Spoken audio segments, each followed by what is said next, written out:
25 seconds.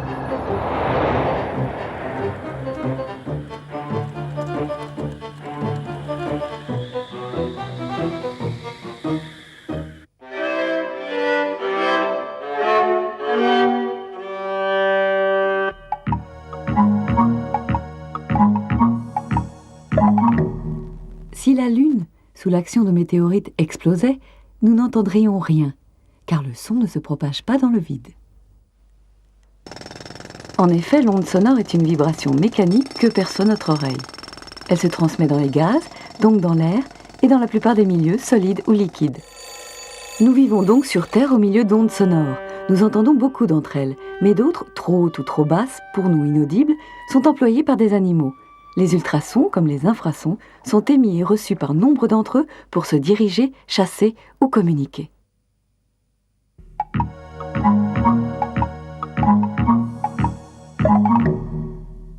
Onde sonore 2, première. Voici un son bref. Le clap déclenche une onde de pression qui se transmet dans l'air de molécule en molécule sans que celle-ci soit transportée dans le train d'ondes.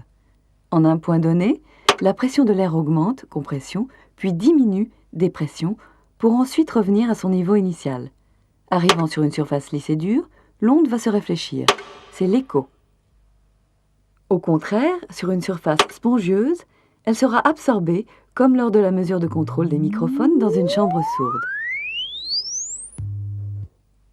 La vitesse de propagation de cette onde ne dépend pas des caractéristiques des sons émis, mais du milieu dans lequel elle se propage et de sa température. 340 mètres à la seconde est sa vitesse dans l'air, à 20 degrés Celsius.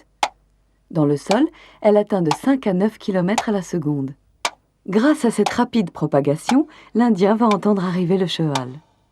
Enfin, dans l'eau, 5 fois plus vite que dans l'air, le son file à 1,5 km à la seconde.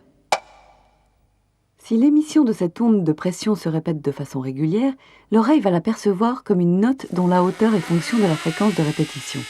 Un jet d'air comprimé frappe les trous de ce disque. Lorsque celui-ci tourne, un son est émis. À 40 tours par seconde, les 11 trous donnent une note de fréquence 440 Hz. Mais le micro-ordinateur montre que ce son est complexe. De même fréquence, le La du diapason. La forme de l'onde à gauche, une sinusoïde. À droite, son spectre, celui d'une note pure.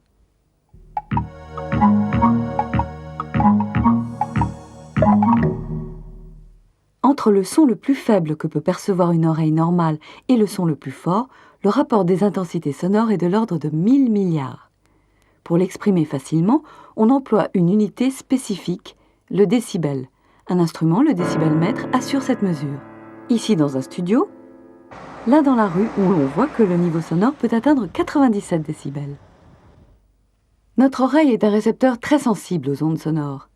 C'est la cochlée qui convertit les ondes de pression en impulsions nerveuses pour transmettre au cerveau des informations que celui-ci va décrypter. Une courbe montre que notre oreille est spécialement adaptée à la voix humaine.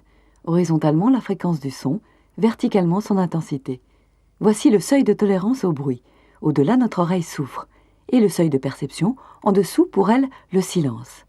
Entre 600 et 2000 Hz, elle peut donc entendre des sons très faibles et en supporter d'assez forts. Par contre, elle est perturbée par les sons très graves et très aigus.